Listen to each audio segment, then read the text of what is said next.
It's Sunday. You ain't got nothing to do but sit here and listening to your favorite crew, the Know-It-Alls. Man, we are here. We are live. We are direct, and we are about to get it in. I'm here with my two player partners, man. What's up, Tate, man? How you living? How you living?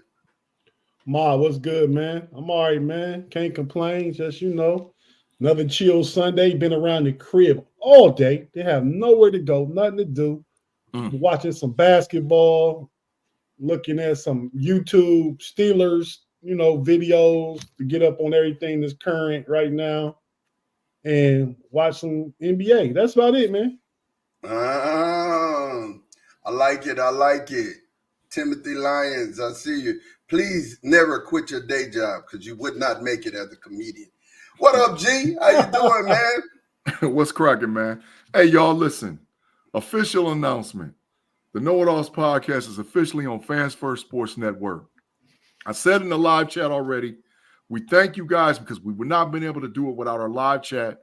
All the people that rock with us as generals, we thank you. We're on Fans First Sports Network. Now we got to get y'all to get them algorithms up, man. We need 1,000 subs. We know we can't do it by ourselves. We know we all got to help us do it. Help us get to 1,000 subs as fast as possible because we are officially on Fans First Sports Network.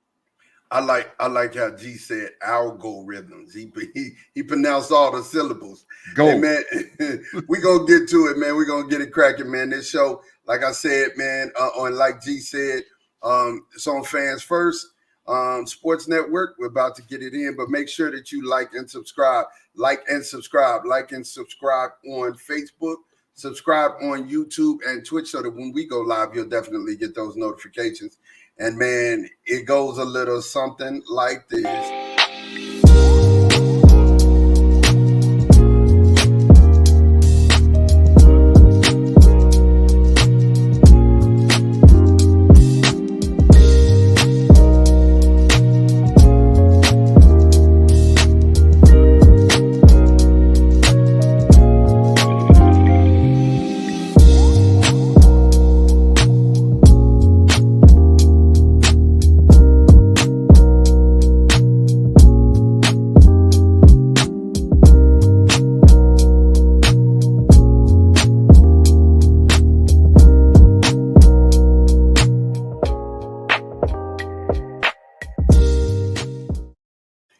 And we are back, man. We about to get it live and popping. Look, Know-It-All's gear. We will all have. Well, Tate, we need to get your Know-It-All shirt, man. G, I have his this week, and we'll be in Know-It-All's gear, guy. I said I was not gonna wear mine until we all three had it again, but just getting back in the house, getting it started, man. We gotta get everybody everybody in the live chat. Y'all should have y'all Know-It-All shirt. Y'all should get it. We're going to post leaks and drop it and get it going, man.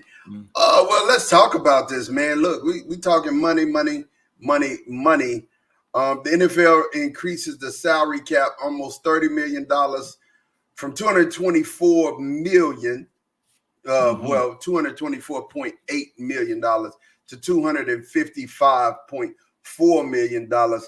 That's a nice piece of change, man. What they doing this for, man? Talk to me. Well, I without a shadow of a doubt, it's behind all the revenue share in the television contracts that they're getting from across the board as far as the NFL. The NFL is king, man. But I think, in my opinion, they shortchanged the salary cap. I mean, it was $30 million basically increase, but they should have increased that joke up to about 40 or 50 million, man. Because the NFL teams and the product that the NFL is putting out on stage right now is bigger than anything out there. But, I understand it's little by little. I understand they're trying to recoup a little bit from all the stuff that happened with COVID and everything else. So, but the revenue share means that there's a whole gang of teams that's got a whole gang of money.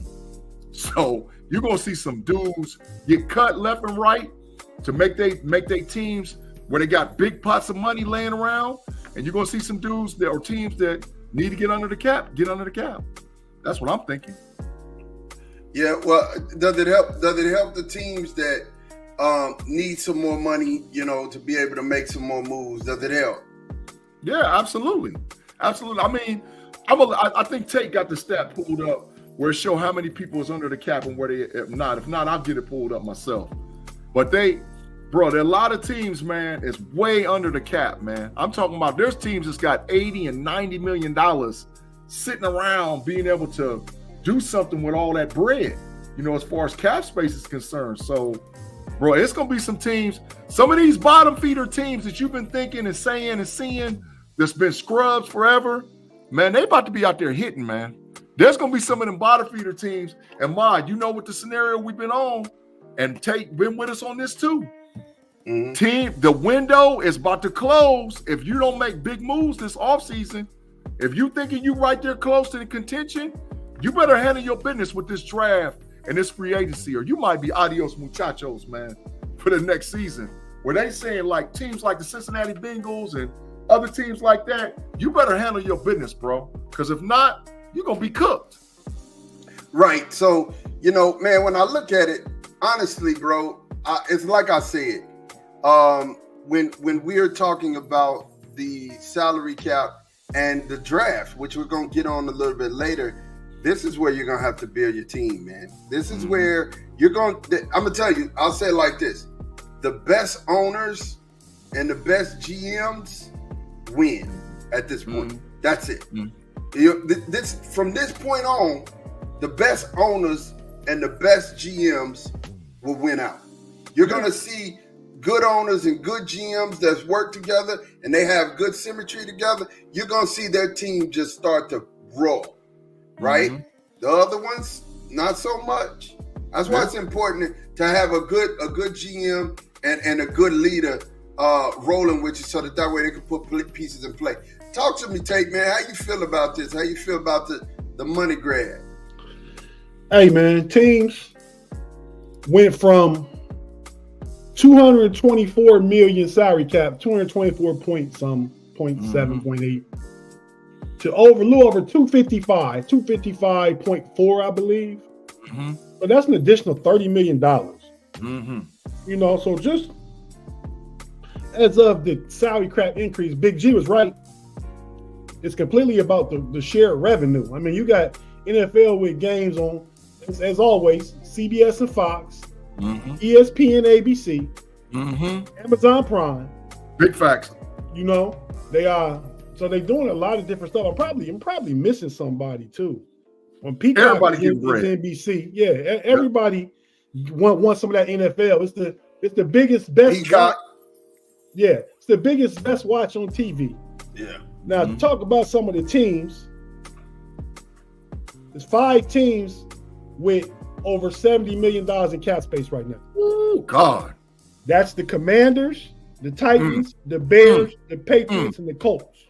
You go ahead and throw the Texans in. They got 67, close to 70. For our purposes, Big G, the Steelers currently have $9 million in cap space. They were a little bit in the red. They still gonna make some moves, but with the increase, they plus 9. The Cowboys are minus 9 with additional 30 million. They big trash over there. No, we about to make some moves. You got to restructure Dak, and I mean we're gonna sign him for another long term. He'll be all right. Like I said, we're gonna be all right when it comes to that. The Buffalo Bills and Saints are in the red 40 plus. Oh no, they're in trouble. They in that water. They in that water for real. Yeah, man. So it's gonna be some teams able to maneuver and get some things, and people able to keep some things. That 30 mil is a nice little jump, man. It's a nice jump. It is. It is. I would say, if I say so myself. Man, look, I'm gonna tell you guys, one of the things that we were having a discussion about before we actually leave and get to the combine, Doc. When you have enough money, like I said, when you have enough money to take and get you a Patrick Queen, to take and get you a Mike Evans, and add them to, I mean, you might keep a Justin Fields. You might keep a Justin Fields if you can add that type of talent to your roster, trade back and get some more picks. I mean, that's a feasible thing right there. But I mean, right now we're looking at a Justin Fields being at Pittsburgh, and I have to say this. I have to, because I briefly hit Tate up and I picked his mind a little bit, and this is where I have to ask this question. Man, I don't think having Russell Wilson is a bad option, man. What you think about it for real? I need to hear Tate's whole elaborate thoughts, because he just gave me some words. Then I need to hear what you think about it, G. I don't think that's a bad fit down there at Pittsburgh. Hey, man. So the Justin Fields thing is losing a little bit of steam. Mm-hmm. I don't know how accurate it is, but it's coming out from Pittsburgh inside sources from some of our people at the Steel Curtain Network.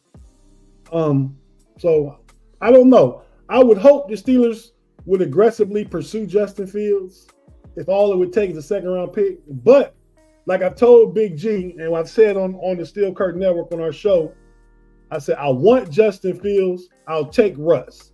And I'll tell you why I take Russ. Russ going to be cut here around March 13th in a couple of weeks. Facts. Release, because nobody's going to trade for that $40 million contract. Yep. So, and Russ got a no trade clause too. So Russ get to dictate where he want to go if somebody was to trade for him.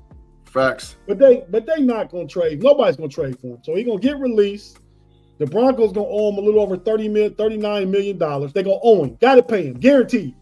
Yep. So what Russ can now do is go to a team for the veteran minimum, a team of his choosing, get paid that $39 million from the Broncos, and get paid $3 or $4 million from another team. He could take a meal ticket and stick it to the Broncos. For real. But I mean, the team that he gonna go to is not gonna disrespect him. I mean, he could take a meal, but why would he take a meal if he could get 4 or 5?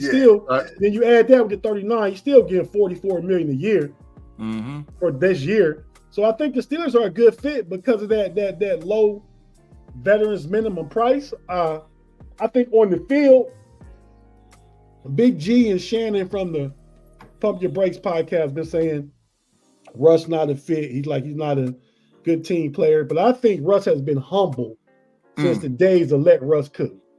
Russ had 26 touchdowns last year, 8 interceptions. Only played, I believe, 13 games because they sat him out the last 3 or 4 games of the season. Yep. So with the new offense with Arthur Smith, and I think Russ and Mike Tomlin, I told them guys on Pump Your Brakes, we'll have a conversation when Russ is allowed to talk and say, look, man, I ain't been to a Super Bowl since 2010. Russ, I ain't been to a Super Bowl since 2013. We can come together and we can guide this thing, man, to get places where we want to get. And I think Russ is still a really good quarterback, man. I prefer Russ over Kirk Cousins. I prefer Russ over Tannehill. The only person I probably don't prefer Russ over is Justin Fields. Yep. So, I like the idea of Russ coming. If that's our fallback plan, it's a good fallback plan. Gee, what you think, man? I mean, because I'm even hearing, and I got to talk to you about this. I'm even hearing that they trying to sign Mason back and have him compete with Kenny for the starting job.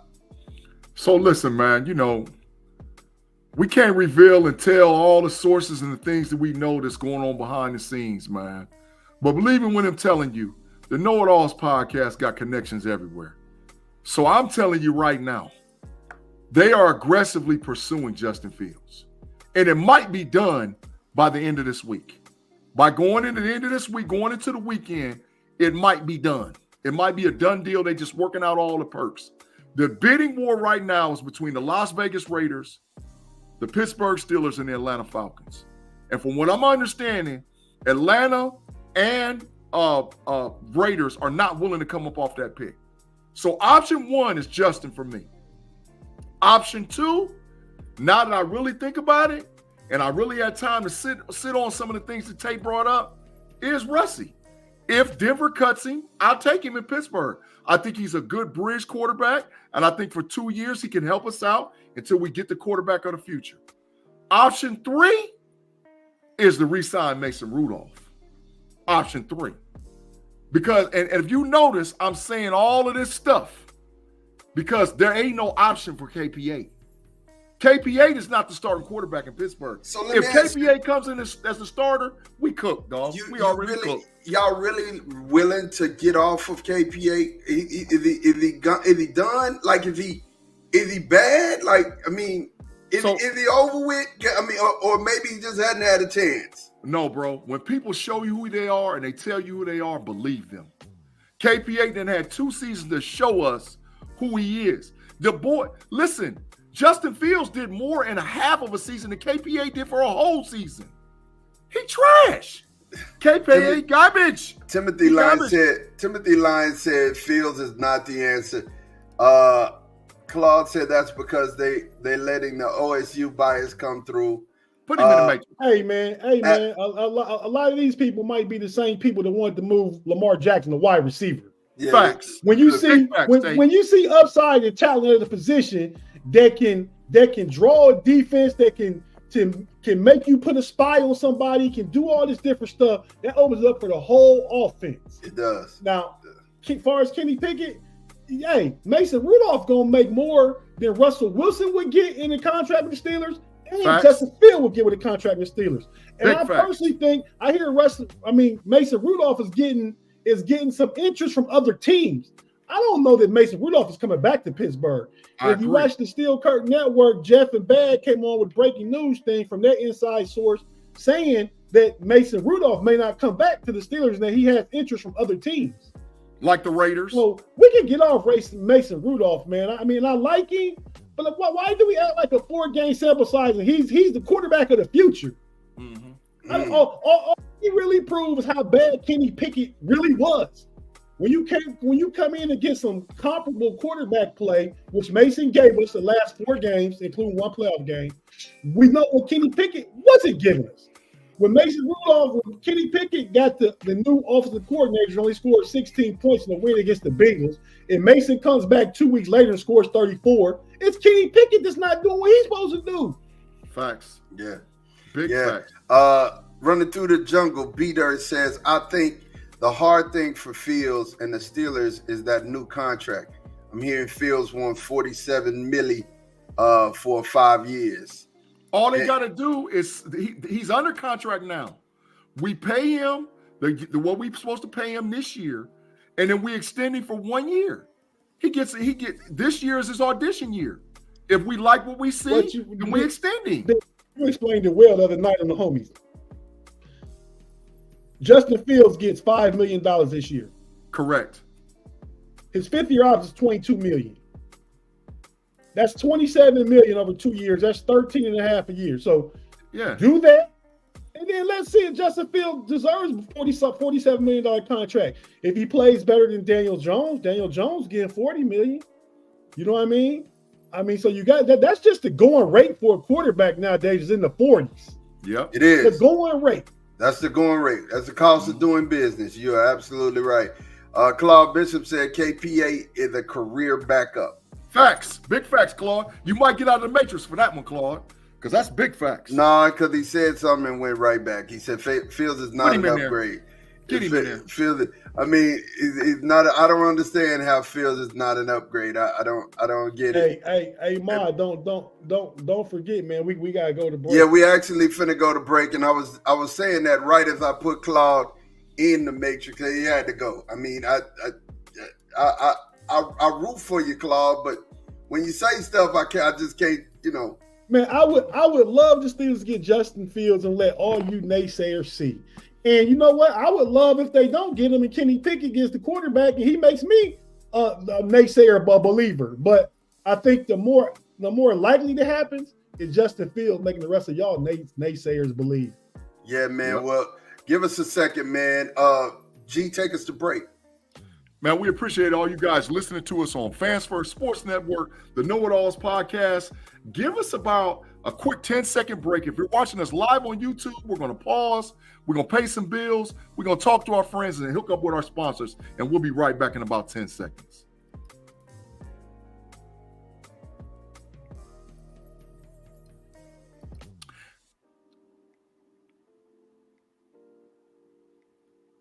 And we're back with the KnoitAllZ podcast live on Fans First Sports Network. Sitting around with my boys Mod, Tate Boy Fresh in the building. You know how we get out. You can catch us all the podcasts or listening podcasts, Google Podcasts, Spotify, everywhere you listen, because we're live on every format, but even more so, we're live on FFSN. Claude. So, Mob, we back in the building. What's cracking, bro? Yeah, man, I'm going to tell you something. Claude, I believe, he said he believed that he should have some company in the Matrix with us three.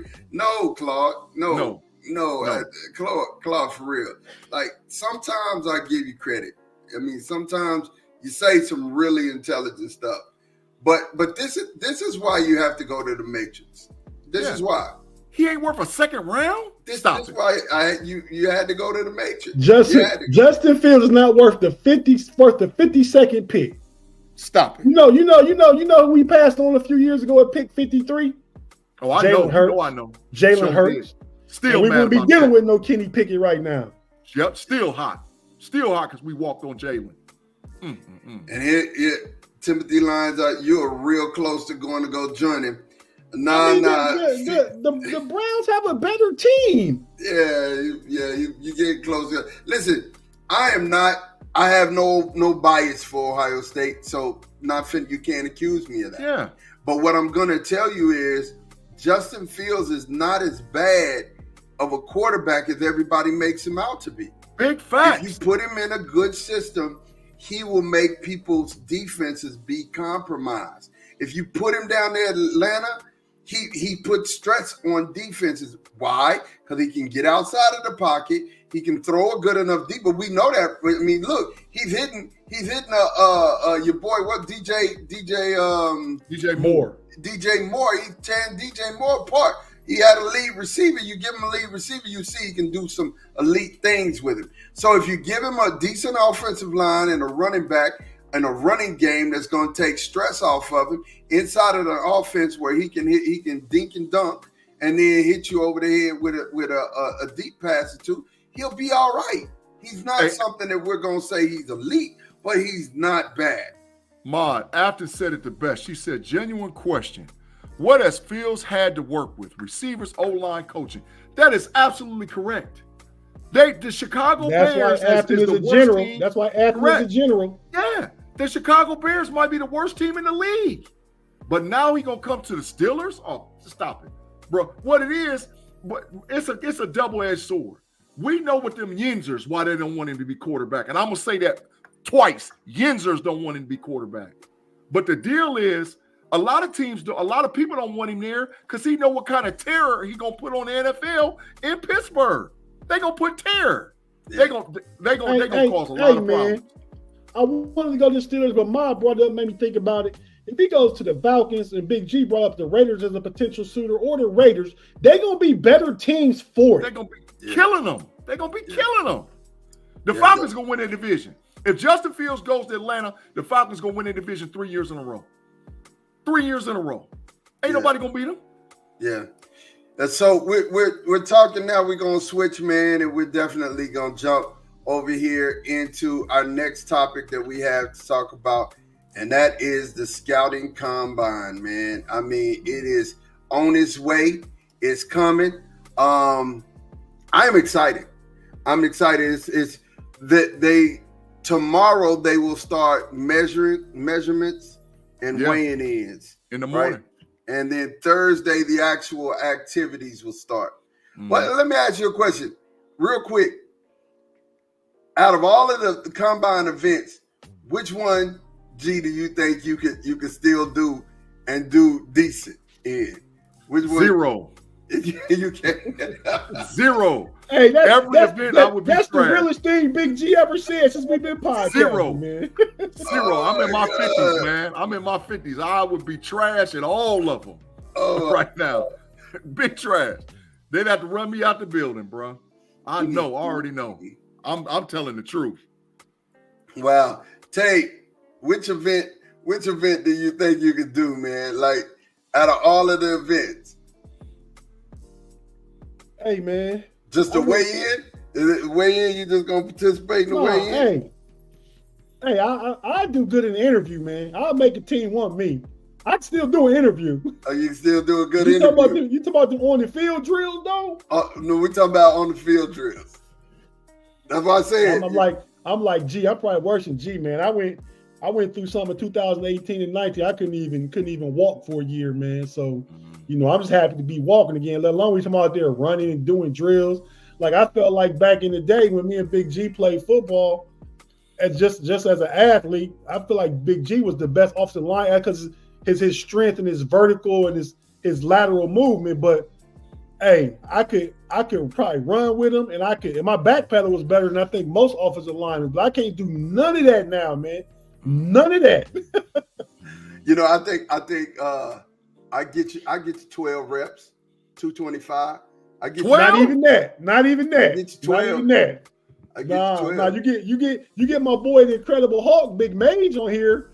Mage might rip off about 40 something. Now I probably got about 3 or 4 in me, Ma, right now. I could probably realistically, I could probably get 8 to 10, 225. I know you could. You wanna know how I know? If you could do 10 push-ups, do 10 push-ups, then you could do 225 10 times. Easily. It's easy. You know what I'm saying? So I said I'd probably get you 12. I ain't doing no more than that. Look, even if I could, I ain't. Because I come off of there, I'm gonna need an oxygen mask. I'm gonna need some massage. I'm gonna need a lot of stuff, man, to get me back right. Because I'm gonna be toe up for about 7 days. Yeah, these those realistic come to Jesus moments for the know-it-all. Yeah, not no more. It is. Yeah, no, I can't do it. I can't do it. You'd have caught me 10 years ago. I might have been talking strong, but now, oh no, it's over. It's over. I am officially cooked. Officially. I'm trying to work my way up to 20 G, but I right now I can't see past 12, man. I can't see past 12, not at all. If y'all ever been well, Big G have you have mine. So I say when y'all or anybody hear me talking, like B Dirt and Pay been in my house, man. I got a full workout gym in my basement, man. Like multiple treadmills, weight bench, heavy bag, bike, elliptical bike, all kind of stuff. I ain't done none of that but 1 or 2 times in 4 years, man. So so we good on that. I'm gonna tell you, I wouldn't run the 40 now. I will. Let's talk about this. We get into I asked that question because I wanted to ask this question: does 40 times still matter? Right? You got. We had Darius Hayward Bay, who got drafted on his 40 time, and he was big trash in the league. Big trash. People who have straight line speed, right? Just can get out and go. Does 40 times still matter to you guys? Tate, what you think, man? Talk to me. Does the 40 time at the combine get you paid still to this day? It matters to me. John Ross, yeah, that's a good one. I mean, but yeah, you always gonna have dudes that get by on just a 40 times. That's where the scouts and the evaluators got to be better. But if you get speed is not a bad thing. So now you can't just draft somebody solely based on speed. But if you're looking at the speed in the 40 time along with the other drills, the other analytics, the tape and all that, that speed is a bonus. So yes, I look at the 40 time. Yes, it matters to me. Hey. So I think in my opinion, I think it matters more defensively than it does offensively. I think when you got linebackers that's weighing 250 plus pounds and they dropping 4 or 5 2s, 4 or 5 1s in the 40, and you got defensive linemen that's like 300 plus pounds and they running sub 5s. So let me explain to y'all how that works. If I'm 300 something pounds and I run a 4.8 or a 4.9 40, that means sideline to sideline. I don't care if you're a 4.3 guy. You can't get away from me. But because we're in a 20-yard box from hash mark to hash mark. That with my reach, I'm within a step of you, which means you can't run away from me. Stop. Because you're getting ahead of it. And I'm about to go to that thing, but go ahead and finish. Go ahead and finish. So I think though, and then I think at corner, it matters more than anything too, because you got some real burners in the league. Garrett Wilson, Chris Olave, DK Metcalf, I mean, I'll run down the list of burners. I'm talking Devin Smith. How you This didn't say burners. Tyreek Hill first? That's the cheetah. That's a whole different. The cheetah ain't even. I think the cheetah made up. I don't even think he real, because that boy know he run a 4.2 something. That's speed. So yeah. So but DB, you gotta be able to run a sub 4.4. If you ain't in that 4.4 range as DB, nah, you gonna be cooked at the next level. You gonna get cooked. So I agree with you guys. 40 time it matters, but it's not the most important stat to me. So I'm going to start this one off. The most important thing in the 40, and this is why in the combine, is arm length. I don't care whatever position you're at. It doesn't matter. Arm length and bottom line strength. Your core strength is the thing that matters the most to me when I look at it and I'm seeing long arms. Because think about this. As a defensive end, if you got being and long arms, you can keep everybody off of you. As an offensive lineman, if you got long arms, you can keep your man, you hold him and get him right.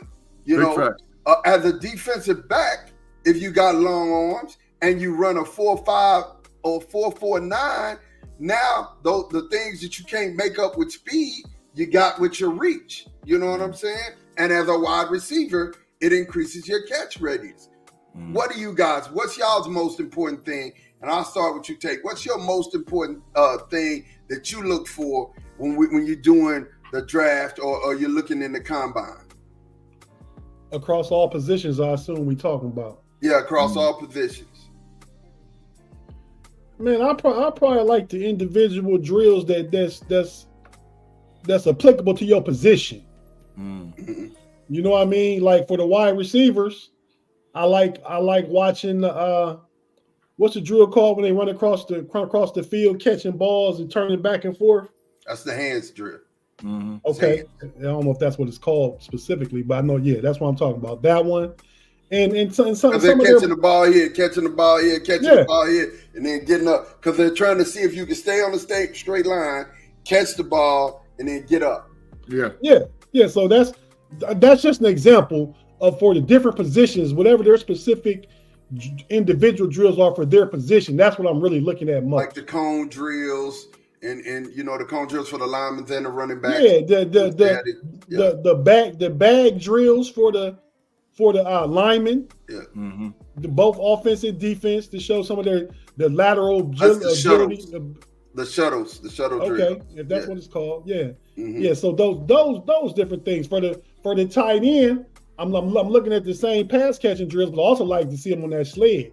When I saw Darnell Washington on that sled last year, bring him to the bird. Bring him to the bird.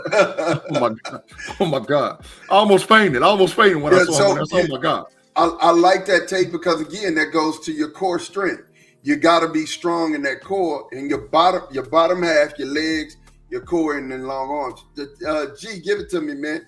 What's your two quick drills that I can tell you? I mean, your film is always going to tell, but two quick drills, and I know you a dog. Your standing broad jump, and your short shuttle. If your short shuttle time is correct, and your standing broad jump time, I know you a dog. Because you got to have core strength. Man, some of them dudes be jumping 11 plus feet. 11 plus feet. Well, Dog, so that's way out there, bro. So, G, it's safe to assume that explosion is the thing you're looking for. You're looking for short burst explosion in the positions. I got it. I like it. I like short shuttle. That stuff that TJ Watt got, you know what I'm saying? That's that short burst explosion where they can get off the ball and get to you. They can go get you and touch you. I like linemen get off a short shuttle. Go back and check out Penny Sewell's short shuttle, and then watch why he terrorizing the league at tackle. Yeah, he take people off the film like you don't even see him. Straight hamburgers. Yeah. So this is the reason why you got to watch, tap in with the KnoitAllZ, man, because we literally know we sitting down breaking this combine down to a science, and I'm telling you that's why I'm getting excited about just Monday, where they're weighing in and they're getting height and everything, because that's important. Hey, man, so a question we talked about real quick, don't got to get into a whole lot of it. Who is y'all best all-time individual combine performance ever for each of y'all? Ooh. In totality or certain Great question, things? Tate. In totality, like who had the best? Yeah, best combines. Ooh. I got some recency bias. Garrett Wilson killed the combine a couple years ago. He destroyed the combine. So that's some recency bias. But back in the day, and people don't remember it, I want you to go look it up. Go look up Joey Galloway's combine. It was ridiculous how bad Joey Galloway killed him. I can't never be mad at nobody for saying Big G got O-State bias, though. Hey man, but Joey Galloway ran like a 4.3 something, and like he benched 225 like 30 times at 180 some pounds. At like 187 pounds, he bench pressed 225 like 30 times. His short shuttle was off the hook. He had a standing broad jump like of 11.2 or 11.3. I was like, oh my God, this dude is unbelievable. But there's others. I mean, Orlando Pace, another Buckeye dude that was a beast at the combine. This dude's just like, they showed up big time for me. But I'll pass it to y'all. Who y'all got? Ooh. I need to go real quick, or you got it? Yeah, I got it. I'll go and then you got it, man. I'm just gonna agree with G. I'm gonna tap in. She after asked if we were gonna be doing any combine highlights. Yes. Big facts. We will. We have it out there. B-Dirt said Jay Cutler had a filthy combine, bench more than linebackers. Yeah. He did. You know who else? Yeah. You know who else that and had a great combine, but was horrible? Brady Quinn. Brady Quinn had he killed him. Absolute dog-like combine, and it was redonkulous. And I mean, I think his bench press 225. I think it was in the 30s. Mm-hmm. He ran a sub 4.540. It was like he was a made up player. I was like, oh, okay, buddy's gonna be right, and he was trash. He was Alfonso. Hey, check this out. Since y'all all over the live chat saying I got bias, who gonna kill it this year in the combine? JJ McCarthy. JJ McCarthy gonna be a freak of nature at the combine this year. Watch what I tell you. Watch. All I can say is JJ is gonna have to, without a shadow of a doubt, he's gonna have to pull himself back because he had a horrible all-star game. So he's gonna have to do something better than what he did. And the other dude I told Tate about already, and when Tate found out his measurables, and I told him, Tate was like, oh, I might want him in Pittsburgh. Chris Jenkins from the University of Michigan. He's 6'4", 360. That boy gonna run a sub 4.8. He gonna run a 4.7 something. Easily goes off the tracks all the time. That boy gonna run a sub 4. I still don't know who Mod's person is, and I ain't got to say mine yet. I've been waiting. I said it. I said Brady Quinn. And your individual best all-time combine. I said Brady Quinn and Garrett Wilson. Yes. Okay. Well, mine is and because Pittsburgh is and the Steelers look at these positions in the draft this year, I'm gonna stick to these two positions. What are the two positions, Big G? Offensive line and center and or offensive line and a cornerback. There you go. So best all time, at least top 5, Deion Sanders. He only did one thing, though. He only did one thing. He got the limo. That boy, he ran the 40 and booked it. But because we knew off the tape, but his combine is legendary because of that 40. Yeah, but that's not my guy. That's not my guy. That's not my guy. My guy is from 2010. Offensive lineman. Dave DeCastro. Still in the league. Best offensive lineman in the league. Best left tackle in the league. Oh, Trent Williams. Yeah, Trent Williams, yeah. Came in, measured in 6'5", 315, ran a 4.840. Oh. 34.5 inches on his vertical. Oh. 9.5 on his broad jump. And got the 225 to bench press 40 plus times. Oh my God. I don't understand. A standing broad jump of 10 or better is ridiculous. That's why when you see guys doing 11 That's hard. Some people Yeah, ain't even jumping 11 the feet fact that he's 6'5", 315, that means more. Yeah, that Hmm. means more. And that's why he's still dominating the league. Went from the Redskins to the 49ers, and he's a Hall of Famer already, of course. Yeah. Carrying the big boom box coming out. Yeah, definitely. Just before we get into our next topic and the last one, we have to take a break. We're gonna take a commercial break. We're gonna pause for the calls. G, take us out. Once again, thank all you guys for listening to us on Fans First Sports Network, KnoitAllZ Podcast live, Apple Podcasts, Google Podcasts, and Spotify. If you're watching us live on YouTube, give us like 10 seconds and we'll be right back after a quick commercial break.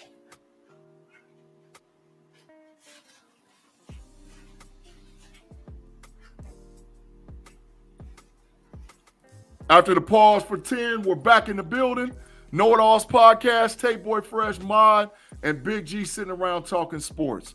Mod, what you got for the next topic, bro? Bruh.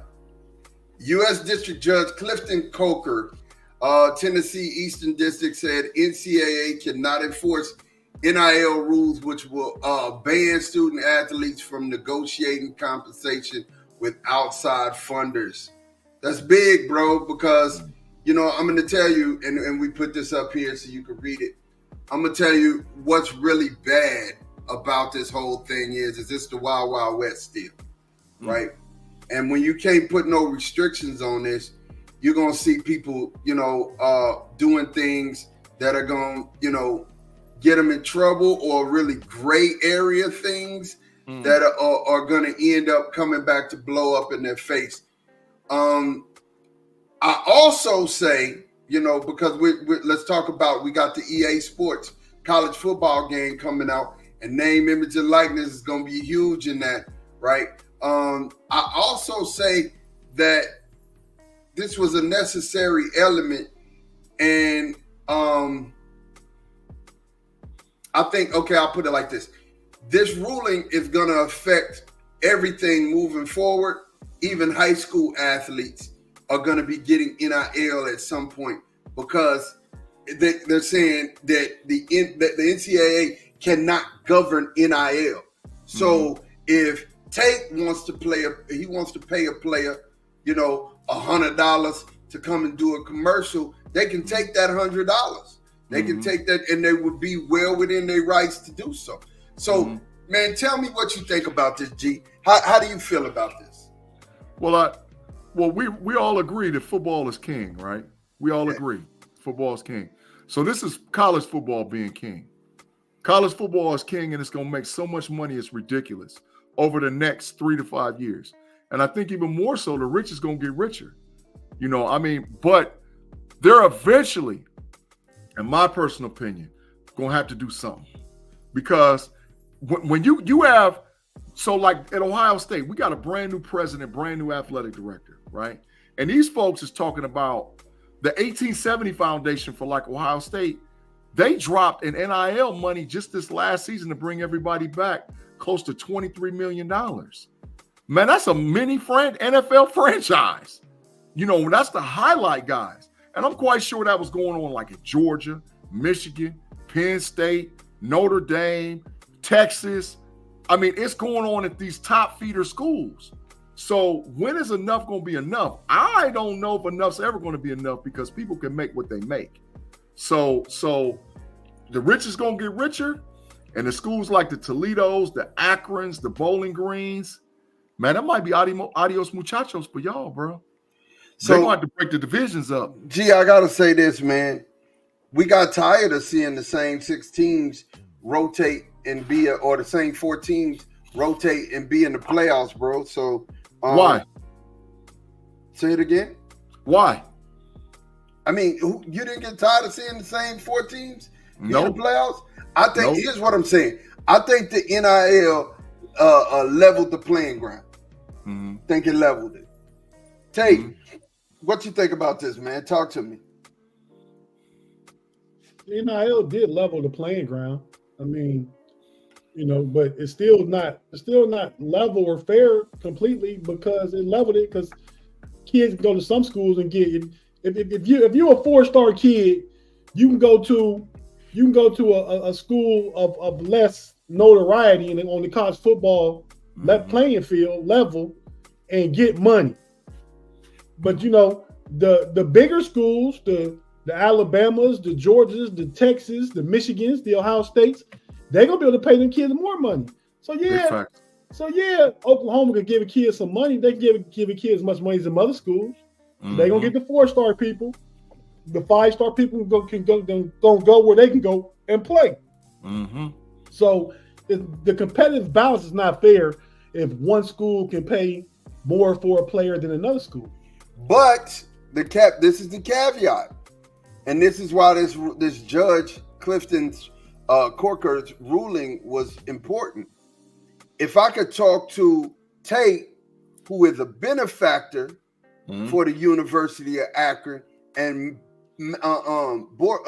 just kind of barter my own deal, right?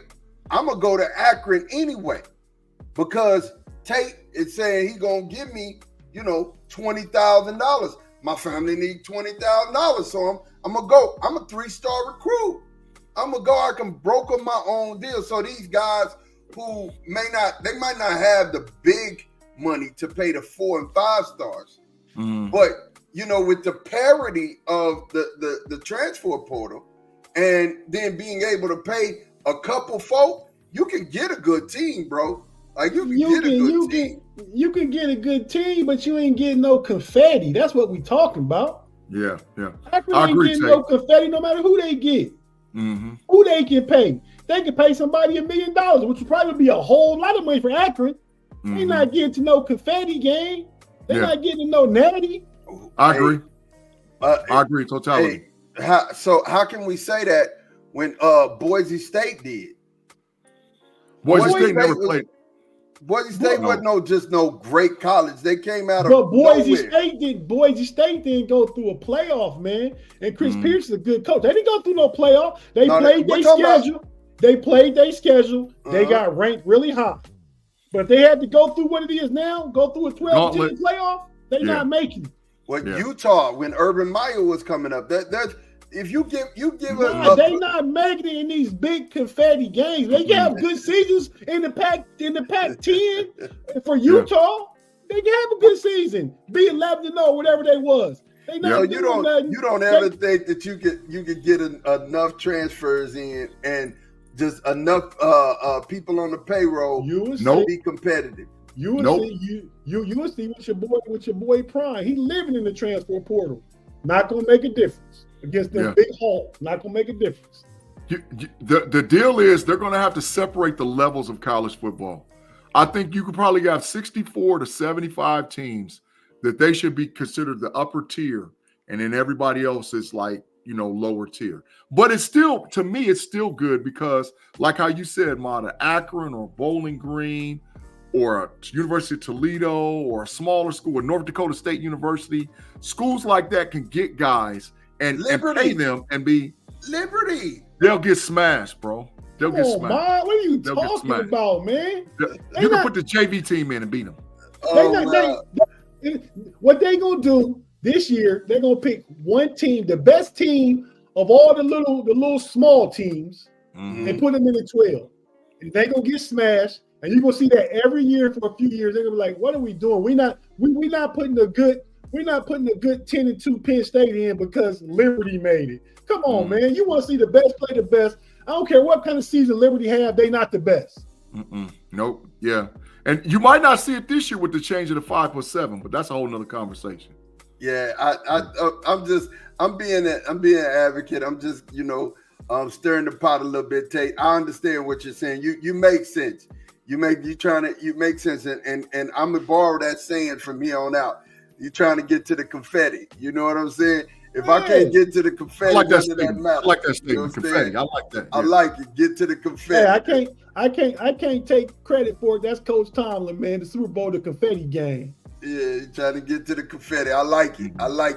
So, man, look, we're gonna go ahead and wrap this part of the first half of the KnoitAllZ up, man. We are gonna take a pause for the calls, run the intro, and we'll be right back. Definitely, this is the first show that you will hear up on Fans First Network here at the FFSN Network. That is a mouthful to say. But yeah, definitely we are about to take a pause for the calls. We'll be right back. We're going to run the intro and we'll get back at you.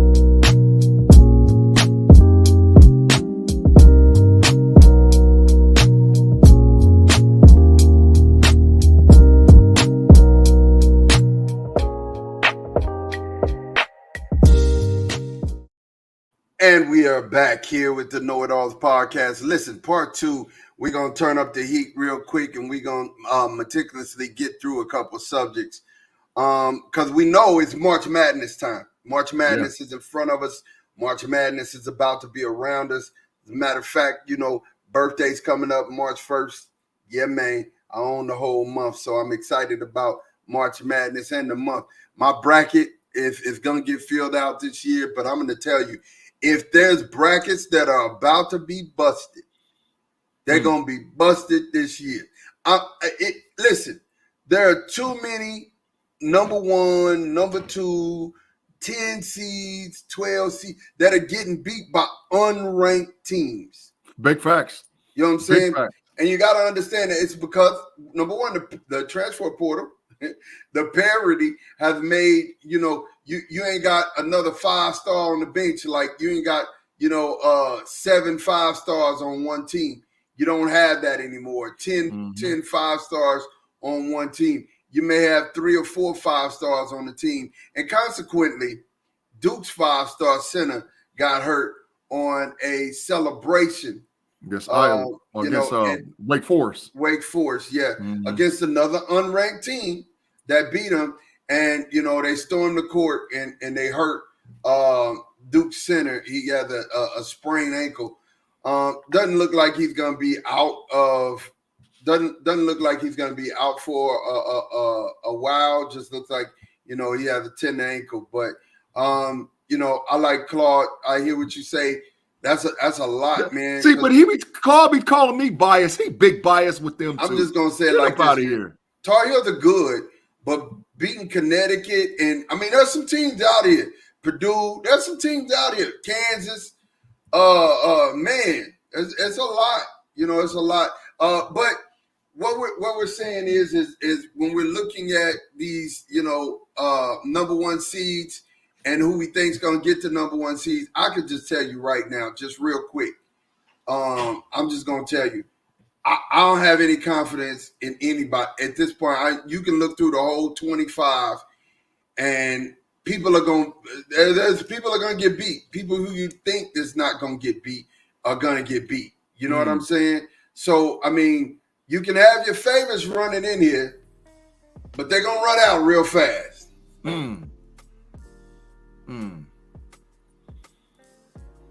Ma, would you stop? You pause. No, I said your favorites are going to run out real fast. So I'm leaving it to you. I'm throwing it up here in the air.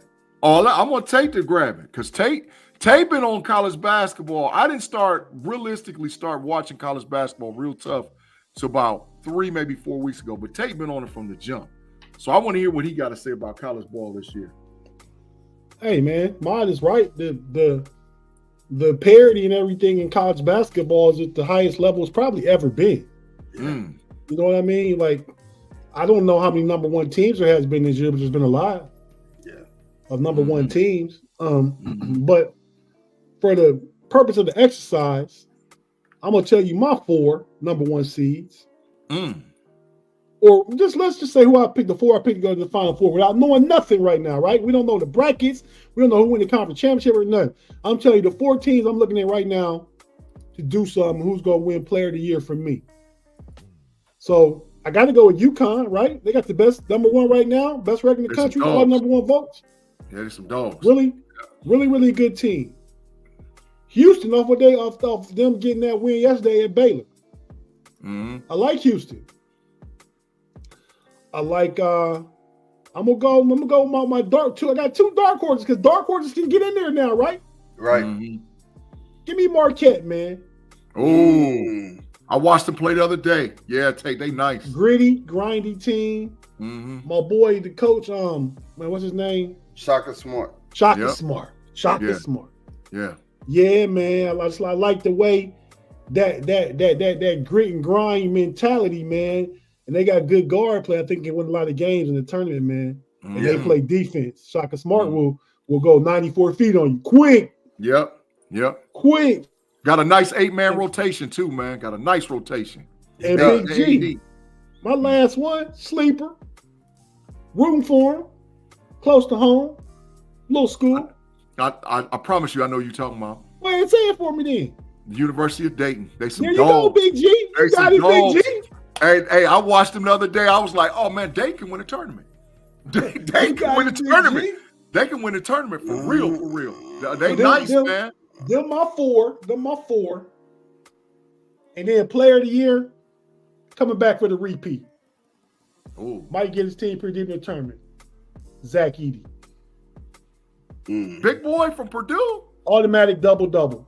Hey, big trash. But go ahead, go ahead, man. He's defending player of the year right now. I know, man, but man, he's trash, man. Well, not trash.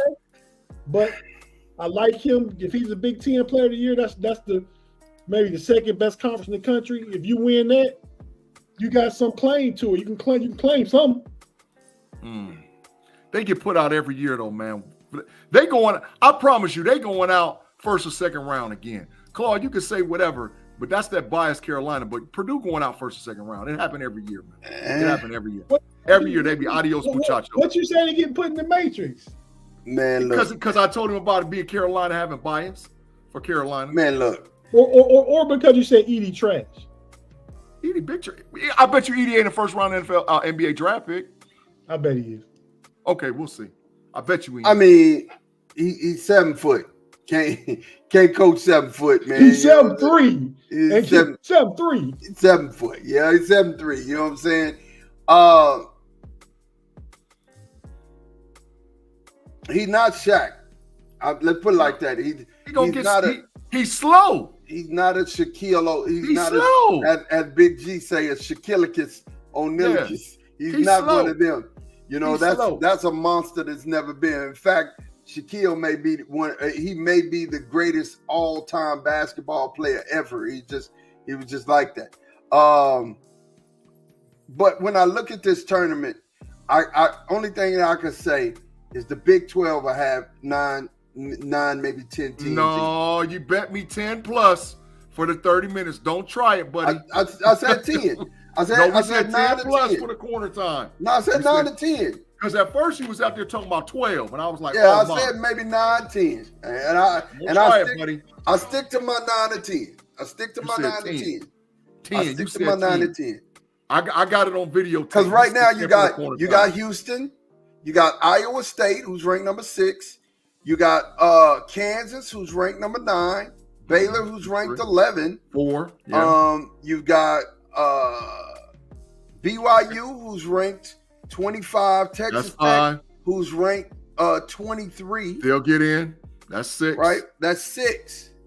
And you got Texas, who's still right there. No, they ain't. Texas gonna get in. They got No, enough. they They have enough in the RPI to get in, bro. Tate, why he running? Why he bumping his chops? Pull up the Big 12 standings, and you tell me, do you think 10 teams gonna get in the tournament? But keep going, Ma. Keep going. Yeah. So Texas is getting in, and TCU is gonna get in. You watch what I tell you. They're gonna have to for the Big 12 to get at least 10 teams in.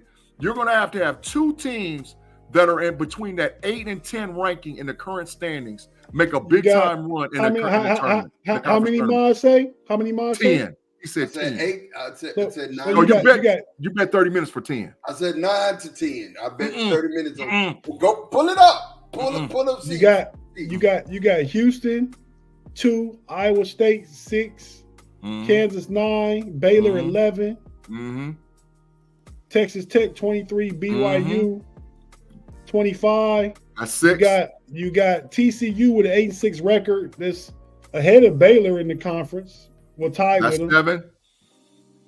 Oklahoma 7-7 in I the forgot conference. What's their overall record? 19-8, not bad. Not bad. Maybe that's 8. But Texas 6-8 in the conference. They 17-10. Y'all down there with Ohio State. Come on back with us, man. Y'all ain't doing nothing. They gonna get about 8 teams in. Y'all get in if you win the conference tournament. If That's what I said. All we have to do is beat one of those teams again. Beat a Baylor, beat a Texas Tech, beat a we're not gonna play Kansas again, but beat a Houston. That's all we have to do. One more of those wins in our RPI. It's the RPI overall balance, bro. And I'm telling you, y'all to get 10 in, y'all gonna have 2 teams that are ranked below the 6th spot in your tournament to make it to the conference championship game. That's the only way. Because they're not going to just arbitrarily they've never put in the probably NCAA tournament history, put a whole bunch of teams from one conference in. 10? Dog, that's a sixth of the field. They ain't doing that. There ain't no way in the world. Now, the Big 12 is good, though. I ain't saying that either, because Houston could win it. Iowa State could win it, too. Man, the Big 10 problem, they beat each other up, man. Big 12 do too, though. It looked like only Purdue, Illinois, and Wisconsin. Only Purdue and Illinois are ranked. Wisconsin got a good record, 18-9, 10-6 in the Big 10, which is a tough conference. What's Michigan State gonna do, man? They might be sitting back, going to Cancun with the Longhorns, the Spartans and the Longhorns. They got cooked today by the Buckeye boys. So they did lose today by the sorry Buckeyes. They got cooked today by the Buckeye boys. So, dog, like I said, to get 10 teams in, bro, it's gonna take some miracles. Okay, listen to this. This is why I say this, and then we can kind of move on. RPIs. It's really valuable when you're looking at teams getting in. Facts. And in the top 50, you're still looking at 8 teams. Hold on. No, it's more than 8. Oklahoma. It's 8 teams. I just checked it. In the RPI? It's 8 teams. And you got to remember, there's automatic at-large bids, man. There's like 30-something automatic bids. They're not going to take another 10 from one conference unless somebody does something just outstanding. That dog, bro, they ain't getting 10 in. I'm telling you, they ain't. But I'm gonna collect that corner time off you, though. You make it harder if one of the favorites to win the Big 12 don't actually win it, and one of the large teams, one of the teams that wasn't gonna make it. Then they might have to put in 9, maybe. You know what I mean? Yeah. But 10 in, that's a lot. It's in the water. My 10 is in the water. I don't think a conference has ever had 10 teams get in. I don't think ever. Titanic. That's where it's at. It's in the water. Okay. Sinking. It's sinking over there. Well, my 10 might be sinking. He know he cooked. NBA news, man. Definitely. I want to do this real quick because we pressing up on our time. And we have some things that we want to talk about. As far as like our best, our first sports heroes. When we're looking at the NBA right now, I'm gonna ask a series of 3 questions, and I want to hear you guys. I want to definitely hear y'all sound off. Boston Celtics over under winning the championship this year. Best record in basketball. Boston Celtics over under. Over under what? What's the over under? Winning the championship. That's not the over under. Okay, so all right, let me rephrase it this way. I'll ask the question this way: does the Boston Celtics have a better, because they're winning right now? Do they have a better chance of beating the East and beating the whole East in the field than the Lakers have of making a playing game and actually winning a couple playoff games? I'm rolling with Boston. You rolling with the Celtics to win the East? Boston got a better chance to win the East than the Lakers do to win the play-in and get in and win a couple games. Yeah, Boston got a better chance to win the East. Yeah, the Lakers are what, 31-28 as of today. So yeah, they're probably 9th place, maybe 10th place, some out there out west. 10. So, yeah. Lakers last playing team as it stands today. Yeah. So I definitely would get, but I don't think Boston's the shoe-in from the East. But the question was, do they have a better chance of winning the East than the Lakers do of winning the play-in game and winning some games in the playoffs this year? Yeah, I go with Boston on that one. But they ain't no shoe-in. Okay. Dark horse team. Who is your favorite? And if y'all don't answer this right, because I already know, to me, who the dark horse should be to win the East and actually represent the East in the NBA Finals. Who's your dark horse to win the East, Big G? I love my Cavs, but the New York Knicks. The New York Knicks are some dogs. They some dogs, man. They're about 8 or 9 deep. They play great defense. They got a whole bunch of guards, and they already done proven that they'll give the Cavs the business in the playoff. I love my Cavs. I love Cleveland, but man, I don't know. The Knicks look good, man. New York look real good. So that's my dark horse to win the East. New York. Tate? For a dark horse, man, I mean, the Celtics and Milwaukee got to be the favorites. Philly was one of them up there, but they lost to Embiid. So, if they get Embiid back, could they be a dark horse? But I will agree with G. That series, if it comes to them playing again at some point, the Cavs and Knicks, the winner of that series is your dark horse. Facts. Capable of beating either Milwaukee or Boston. Both having a good year this year. The Cavs currently 36-19. I'm watching them right in front of me playing the Washington Wizards. They're up 64, 68, 58 in the 10 minutes left in the third quarter.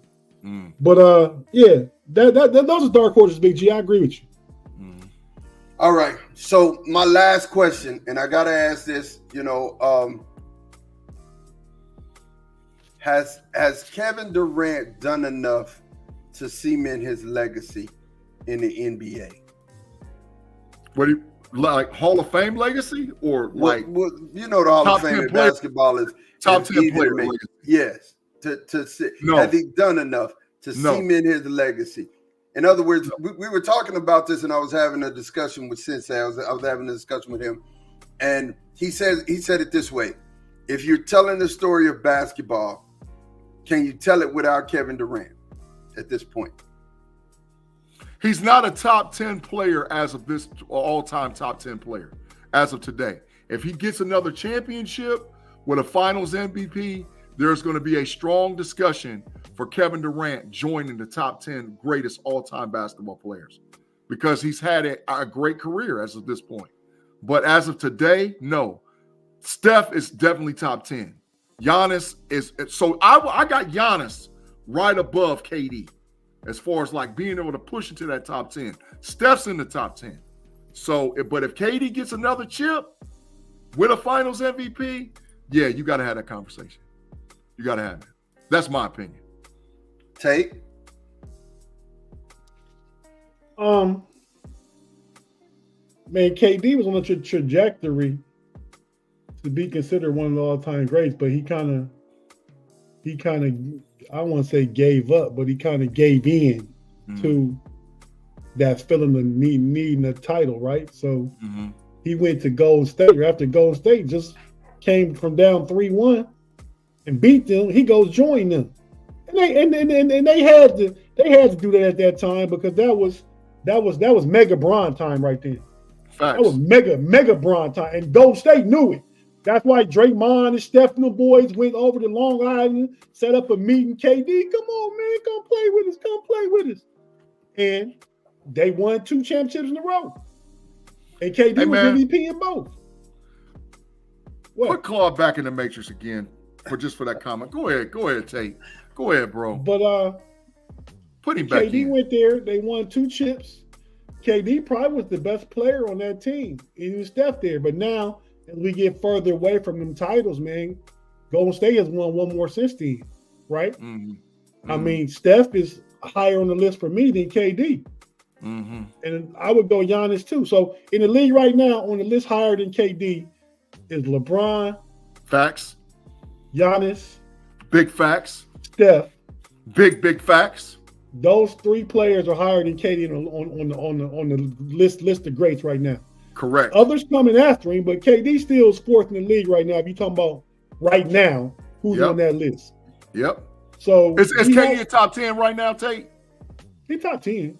All time? Top 10? Oh, all time. No. I just said he behind. I might. Steph just might be getting in there. Giannis might be around 12 or 13. So KD got around 15 right now. Yep. I agree.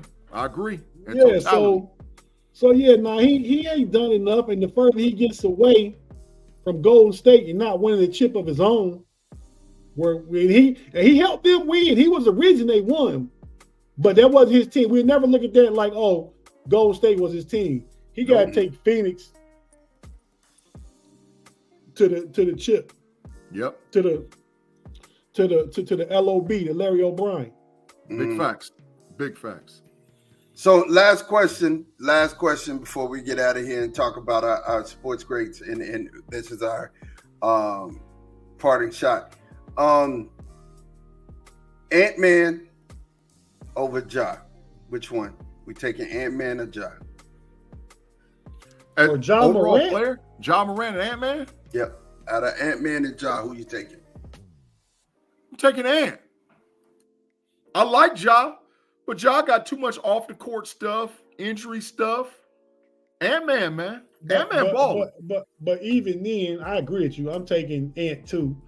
But when two players are great, you got to go with the bigger player. That's just how it is in sports and athletics. Yeah, big facts. I mean, you you got to go with the bigger player.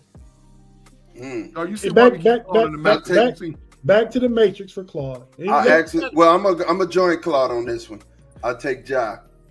Ant-Man or what's my Jaylen Brown? Ant-Man. That ain't even close. Ant-Man way better, bro. Way better. Tay, don't get fined, bro. You doing good. No. I was talking to my phone. But yeah, man, Anthony Edwards, man. Jaylen Brown, like 26, 27 years old. Anthony Richardson, 22, and give you the same, if not more, than what Jaylen Brown give you. Jaylen Brown's a better defender, but if I'm talking about Jaylen Brown, always going to be a number 2 at best. At best. Anthony Edwards is we talk about potential face of the league, number 1. Yeah. So Anthony Edwards pushing that top 10 player of the league right now. All right. Pushing. So Jaylen Brown's teammate, who you say he's taking a backseat? Jason Tatum. He a top 10 player in the league. Ant-Man. Jason Tatum a top 5 player in the league right now, bro. Right, man. Jason Tatum top 5 in the league. Jason Tatum is a perennial MVP candidate, man. Yeah, top 5 in the league. Candidate. So, just getting into there. Jason Tatum just 26 too. Yeah. I mean, but I'd take a 22-year-old Anthony Richardson over a 26-year-old Jaylen Brown, but I'm taking a 26-year-old Jason Tatum over a 22-year-old Anthony Edwards. Last one, Ant-Man or Shea. Stop it, bro. You already Shea over everybody. Shea over everybody, man. Shea about to get that MVP, bro. Shea over everybody. Everybody right now. Except Joker, except Giannis, except Joker and Giannis, Shea over everybody. Okay, so for me, the difference is the age. Shea about to be 27, and Edwards 26. Big facts. So if I'm going off that, and Shea is a beast.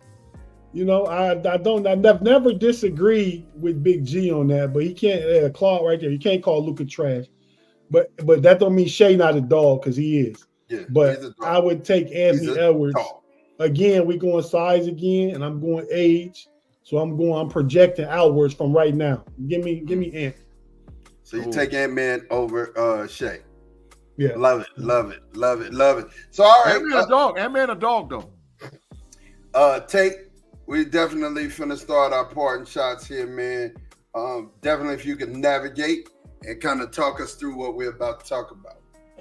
Hey man, we each came up with a list of 3 athletes that we really enjoyed as young people, young people. Like, we ain't talking about Big G, we talking about Little G. But back in the day, who his favorites was, Yeah. And my favorites 3, one in the NFL, one in the NBA, and one in Major League Baseball. So here's mine. I guess I'm supposed to do it. So my favorite football player when I was a kid, we talking like 7, 8 years old. Man, Lynn Swann, man.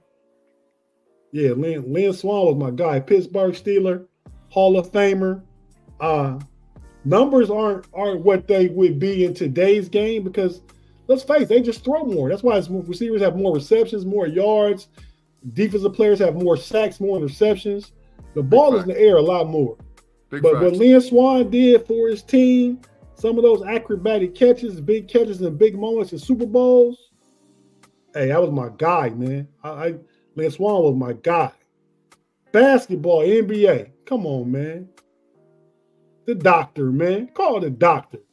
The doctor. Julius Dr. J. Irving. Philadelphia 76ers played on one of my favorite NBA teams ever, the 1983 Sixers. Was going to a lot of early championships. Not early for him, but early in the 80s against the Lakers, going against Magic and Kareem.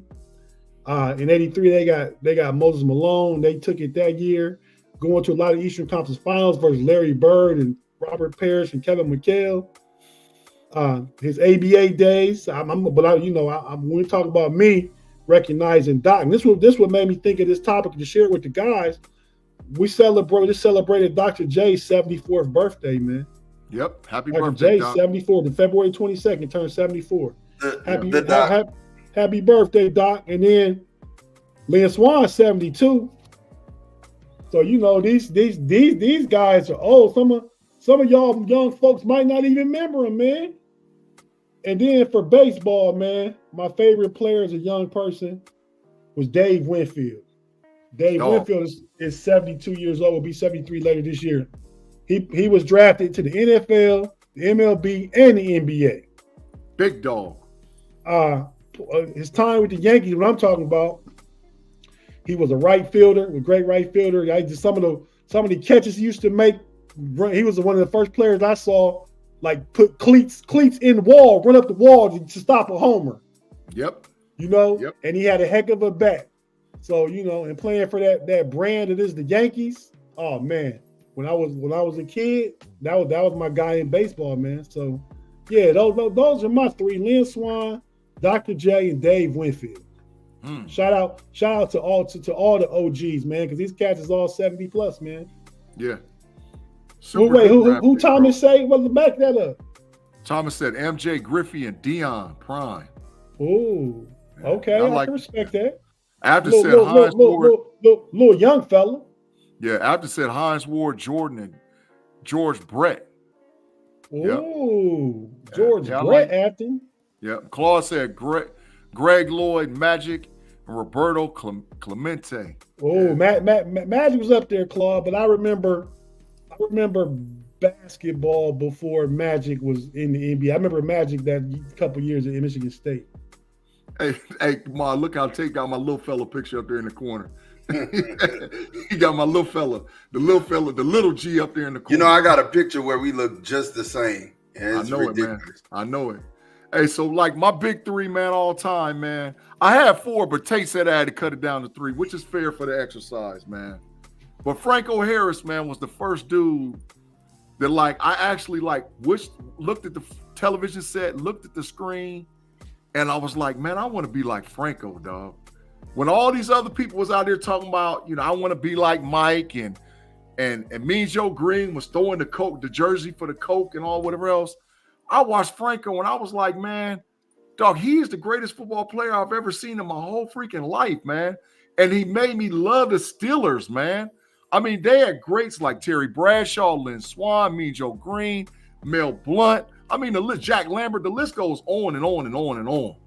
But Franco Harris made me love football, man. And that's why I love the Steelers till to this day, because what I saw Franco do on the field, man. To this day, I love the Steelers because of Franco, man. Franco is my all-time greatest Steeler ever. I don't care what nobody else say. I love Troy Polamalu. I love other players on the team, but Franco is my guy. My second dude, Bernard King, bro. A lot of folks, a lot of youngsters don't realize. See how he got that knee brace over there on his knee? If Bernard King don't break his knee and bust his knee up, we might be talking about Bernard King, top 10 greatest basketball players ever. Because when I'm telling you he was out there getting buckets and out there killing people over in New York City, bro, if they could have had him, a healthy him with a Patrick Ewing, oh, they'd have got a chip. They would have got a chip, man. Patrick Ewing, the one guy that I always say to derail Ewing from getting a chip was the injury to Bernard King, man. Big time, big forward, great basketball player. Done went through a lot in his life, too, because he's came out, he's got some mental health disparities and all whatever else. But, man, as far as a basketball player on the court, Bernard King was that guy. And last but not least, man, the live chat and everybody know I'm a Philadelphia Phillies fan. I'm a ride or die with my Philly dogs forever. So the first time I ever started watching the Phillies play, because all around here, I live close to Cincinnati, and people was Reds fans. And I was like, man, I don't like the Reds. They big trash. Back then, I was thinking that they trash. So I was like, I got to find somebody who sticks it to them on a regular basis. And little did I know, there was Mike. How I found out about Mike Schmidt was when Pete Rose, I found out Pete Rose, had played for the Philadelphia Phillies. And then I came back and I was like, man, they got a dog over there named Schmidt. Mike Schmidt is a dog. All-time great. It's probably top 25 baseball player of all time. Mike Schmidt for my Philadelphia Phillies. That's my big three. My favorite athletes of all time. And, when it comes down to it for me, man, of course, my whole family, my aunts included, were Cowboy fans.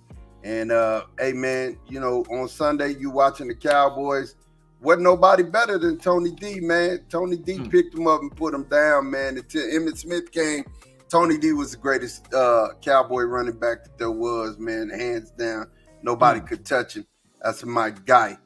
I had a picture of Michael Jordan up in my room in the Dream Team, before it was ever a thing, was up in my room, and it was Michael Jordan, Larry Bird, Dominique Wilkins, Charles Barkley, and Michael Jordan. I mean, that was a five. I'm sorry, Akeem Olajuwon. That was the Dream Team, and I'm gonna tell you, dang near was the Dream Team. You know what I'm saying? Mm-hmm. I mean, and money has always been, a marvel to watch, and one of the best to ever do it. If not in my case, I'll say he's the best to do it.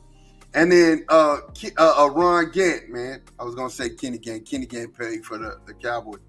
But Ron Gant, man, I remember early watching the Braves, man, and my uncle was, from Tallahassee, but he loved the Atlanta Braves. And he got me on the Braves and the Rangers early. And I remember watching Ron Gant play, man, and I remember thinking, man, Ron can do that, man. He can do this thing. And it inspired me to play baseball. It really got me into baseball. I don't really remember if G played baseball or not, but I actually played, and I played all the way up until high school. Had a phenomenal bat, and I got that stuff from watching Ron Gant. Just and then of course after that Ken Griffey. But I love to hit, man. I love to get in and stand in the batter's box and just try to knock the cover off the ball, because that's what I felt Ron Gant did every time he was up. But that's my three, man. Those are my first childhood faves. And of course, you got a little Mod up there in the corner in the right, looking like Christopher right now. You know what I'm saying? Mm-hmm. But those are mine, man. And that's our parting shots. You guys got anything else you want to add? Yeah, man, real quick. I was told when I was younger by my grandmother and my great aunts and that that Tony Dorsett was a cousin. Now I've never met him or anything like that, but that was what I was told growing up. And then you talk about the poster. Yeah, talk about the poster, man. I had a poster. Y'all remember the Sultans of Slam poster? Yep, I remember it. I had that in my room with Michael Jordan, Dominique, Spud Webb, Charles Barkley, Clyde Drexler, Gerald Wilkins, Larry Nance Sr., and James Worthy. And James had them born ducks. If you never seen it, that was it. That was on my bedroom wall as a kid in about 86, 85. So yeah, just take that back. And real quick, I guess one of y'all gonna take us out. I just want to say, great show. Thank everybody for joining us while you're still here. If you haven't got the algorithms up, get the algorithms up. Thanks, Jay Sneed. And hey, I'm about to, in about 45 minutes, I'm about to jump on the Steel Curtain Network with the little homie Jeremy Betts, JB, and we're gonna have this quarterback discussion and whatever else he got to talk about. But I'm there to answer all your Steeler questions or whatever else you want to ask Jeremy or myself. That's going up at 8:30 on the Steel Curtain Network, the Q&A. Love it. Love it. And G, you have anything else? Nah, that's it, man. Just thank all you guys for rocking with us this week on the KnoitAllZ podcast. And once again, we are on Fans First Sports Network. Please spread the love. We're available on YouTube, Facebook, Apple Podcasts, Google Podcasts, Spotify. And while you're over there swinging and listening to all of the stuff from the KnoitAllZ crew, make sure you check out Relly Hall, Tay-Boy Fresh, Mod, me, B-Dirt, and Payday, the original, and the Triple OG, Shannon, and the new fella, Andy P., who we all got to get on the graphic, who are all members of the KnoitAllZ crew, because we're trying to change the game for listening and podcasts across the country. Yeah, man. Claude, we appreciate you, man. I know we give you the business, but man, I appreciate you for watching faithfully and being here with us. Tom, what's up, man? I'm glad Lori had a great second half marathon. And yeah, the Iceman posters like that, man. That's classic. That is classic. Claude, get out of Matrix free card for that one. Just for the poster. For the poster. I say give him 2, because that poster was that clean. Hey, it's still that clean. It was clean back then, and it's clean right now. That's I wish I had it right now. I'd have it in the background. I was going to say, that's why you got to give Claude 2. That was a good one. Claude. You got to give him 2. But hey, man, we thank you guys for watching and hanging out with us. And until next week, we'll holler at you guys. Peace.